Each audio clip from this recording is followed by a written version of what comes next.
মারান্তাং পাহাড় বান্দরবানের আলীকদম উপজেলায় অবস্থিত ১৬৫০ ফুট উচ্চতার একটি পাহাড়। বাংলাদেশের ক্যাম্পিং প্রেমীদের মনে ভালো লাগার শীর্ষে অবস্থান এই মারান্তাং পাহাড় চূড়ার।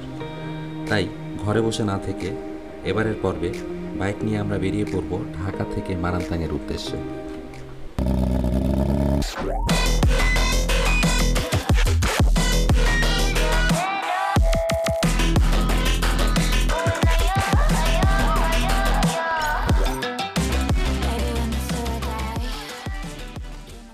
সো গাইস, আমরা এই মুহূর্তে আছি হচ্ছে টিএসির এই জায়গাটার নাম হচ্ছে ভাঙাগাড়ি, মানে ভাঙাগাড়ির মোড়ের কাছে আছি। তো আমাদের আজকে ট্যুরের যে আয়োজক আমাদের উচ্ছ্বাস ভাই, তো উল্লাস ভাই হচ্ছে খুবই চমৎকারভাবে ট্যুরটা আয়োজন করেছিল, কিন্তু দুঃখের বিষয় আজকে সেই অনেক লেট করে ফেলেছে।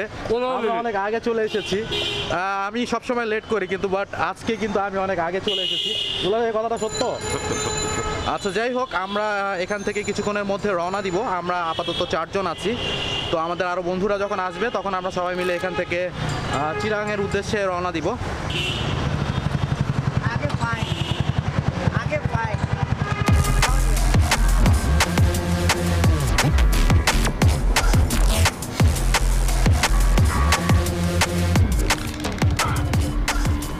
তো গাইস, রাস্তা অবস্থা খুবই খারাপ। আমরা বারোয়ারহাট দিয়ে ঢুকেছি। তো বারোয়ারহাট দিয়ে আমরা ঢুকার পিছনে সবচেয়ে বড় যে কারণটা ছিল, এখান দিয়ে যদি আমরা বান্দরবান যাই আমাদের রাস্তা অনেকটা ছোট হয়ে আসবে। তো তারপরে আমরা এখান দিয়ে ঢুকেছি। বাট এখান দিয়ে ঢুকলে যেই বিষয়টা তৈরি হয় সেটা হচ্ছে যে আপনাকে প্রচণ্ড রকমের ভাঙা রাস্তা ফেস করতে হবে।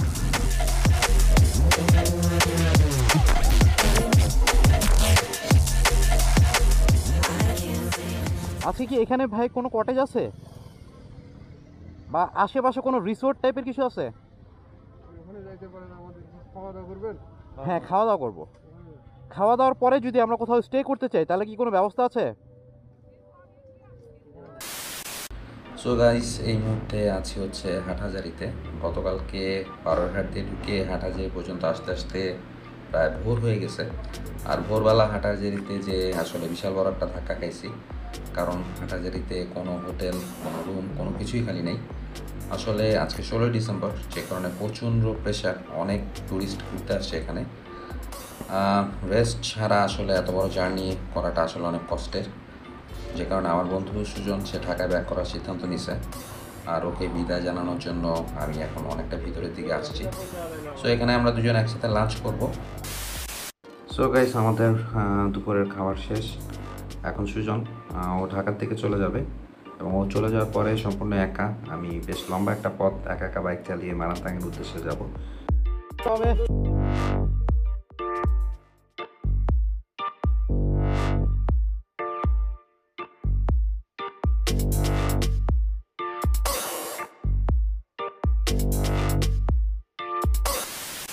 এতক্ষণ পুরো চিটাগাং শহর জুড়ে জ্যাম তো দেখেছি, এখানে এসে শাহআহমদ সেতু পার হয়েও দেখছি বিশাল বড় জ্যাম। অনেক মানুষ এই পথ দিয়ে কক্সবাজার যাচ্ছে। এমনিতেই বছরের শেষের দিকে, অর্থাৎ ডিসেম্বরের মাঝামাঝি সময় প্রচণ্ড দর্শনার্থীর ভিড় দেখা যায় পর্যটক স্পটগুলোতে।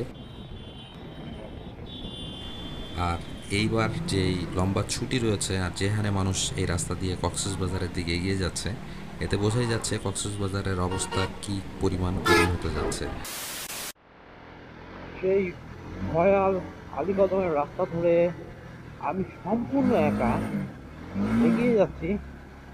আমার চতুর্পাশে যে এখানে ফ্ল্যাগ দেখা যাচ্ছে রেড কালারের, আমি জানি না এই ফ্ল্যাগের অর্থ কি। একটা মানুষ নাই রাস্তায়, নট আ সিঙ্গেল ওয়ান, কেউ নাই। একটা দুঃসাহসিকতা দেখিয়ে ফেললাম, আসলে এটা ঠিক না।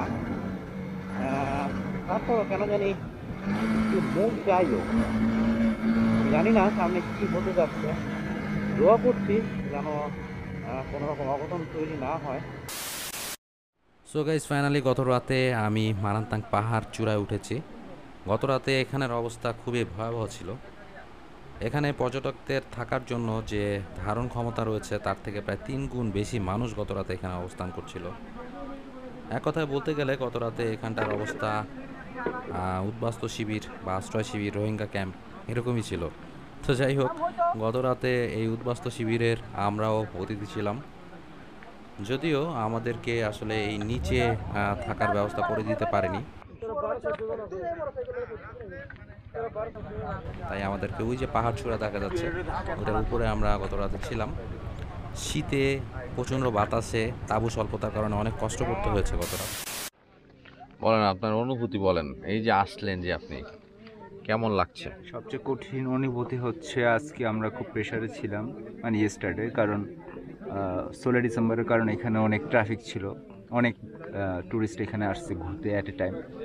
তো আমরা আসলে আমাদের ঘুমটা খুব মানে টেরিবল ঘুম রাত্রে আমাদের গেছে, কারণ আমরা এমন একটা টেন্টের ভিতর ছিলাম যেখানে চারদিকে শুধু বাতাস ঢুকছে, আর ঠান্ডার ভিতরে বাতাসটা কীরকম হয় এটা আমরা সবাই বুঝি।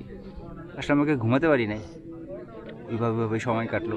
এখানে ফ্রেন্ড আছে আর ওদের সাথে কথা বলে দেখেন, এখানে আসিফ ভাই আছেন, আসিফ ভাইয়ের সাথে মন্তব্য দেখেন, উনিও। আসিফ ভাই, জি ভাই, বলেন।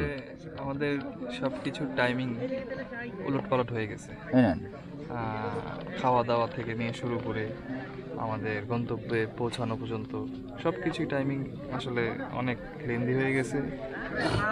এগুলা কারণে অনেক টায়ার্ড, ঘুম হয়নি ঠিক মতো, খাওয়া দাওয়া হয়নি ঠিক মতো, তারপরে আরও কিছু তো ব্যবসা থাকেই। এখন এই আর কি অবস্থা চলতেছে, এখনও ওয়েটিং চলতেছে কিছু জিনিস। সবকিছু মিলানোর পর মানে আমরা প্রচন্ড রকম টায়ার্ড, অনেক মানে tired। আমরা রিল্যাক্স করার মতো যে হ্যাঁ। সময়টা আসলে ওইভাবে পাইনি। ওইভাবে এখনো হয়ে ওঠেনি। এই হলো। বস, সে সামথিং, অনুভূতি।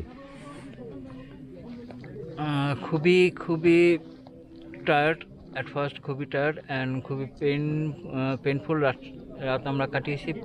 খুবই পাহাড়ের টপ প্লাস চারিদিক দিয়ে যে আমরা ক্যাম্পে ছিলাম ওটাতে চারিদিক দিয়ে শুধু মানে খুবই ঠান্ডা অবস্থা, তো আপনারা বুঝতেই পারেন। দেন আর কি সব কিছু মিলেই চিল। বস, সে সামথিং। আমাদের বড় সমস্যা হয়ে গেছে টাইমিংয়ের কারণে। টাইমিংটা ঠিক না হওয়ার কারণে অনেক প্যারা গেছে। তার মধ্যে ঠান্ডার ভিতরে আমরা মোটামুটি খোলা আকাশের নিচেই বলা চলে আমরা ছিলাম। তা আসি এখনও, দেখি সামনে কি হয়। সো গাইস, এখন একেবারেই ভালো লাগছে না, পাহাড় থেকে নেমে যাব আমরা। সো মারান্তাং পাহাড়ে ওঠার ক্ষেত্রে দুটো বাঁক রয়েছে, একটা ছোট বড়। সো অনেকেই পাহাড়ে এই বাঁক দুটো অতিক্রম করতে হিমশিম খায়, আজকে সেটা আপনাদের দেখাবো। নামছি মারান্তাং থেকে বাইকে করে।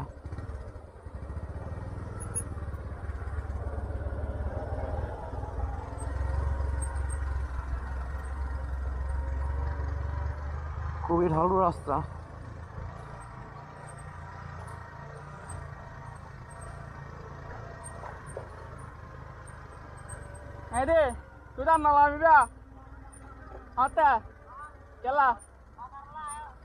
প্রচন্ড টায়ার্ড ছিলাম।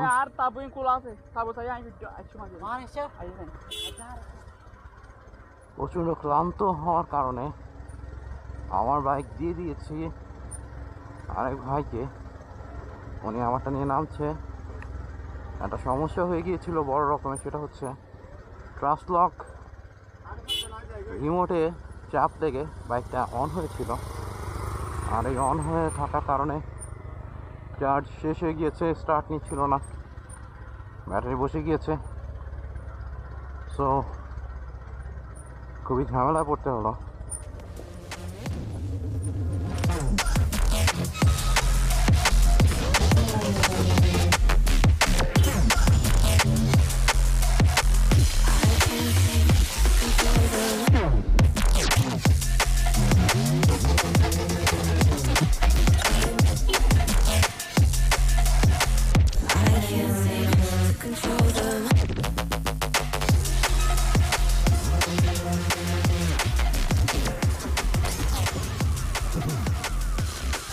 নতুন কি পরিমাণ খারাপ রাস্তা, এই রাস্তা দিয়ে উঠতে হয়েছে।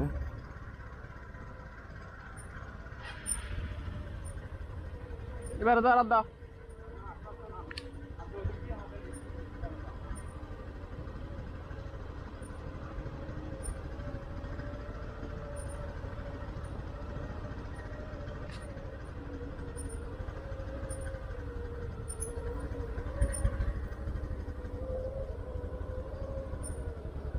মাটি থেকে অনেক উঁচু, অনেক উঁচুতে।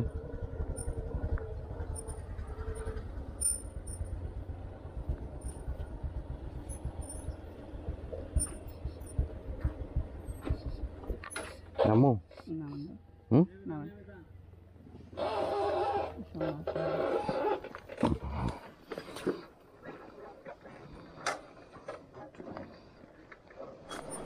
সো গাইস, আমি এতক্ষণ যে বাঘটার কথা বলছিলাম তার প্রথমটা হচ্ছে এটা। দেখা যাচ্ছে কতটুকু ঢালু এবং রাস্তা কিন্তু অনেক স্লিপি। তাই বলবো যাদের চাকায় ভালো গ্রিপ নাই তারা কিন্তু ভুলেও এই পথ দিয়ে আসবেন না।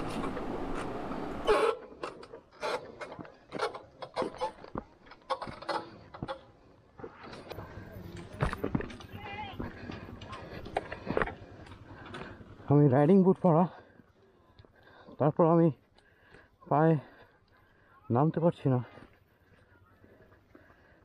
কারণ রাস্তা প্রচণ্ড স্লিপি। শীতের সময় কুয়াশার কারণে রাস্তাগুলো অনেক ভেজা থাকে।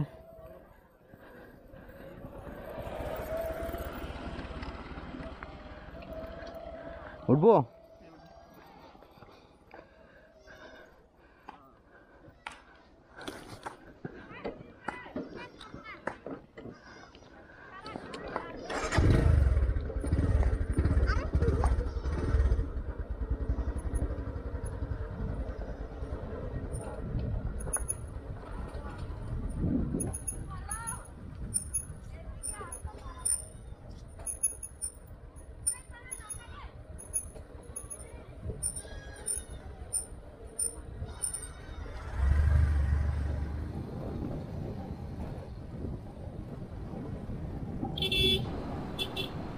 সো গাইস, আমরা অলমোস্ট পাহাড়ের নিচে নেমে এসেছি।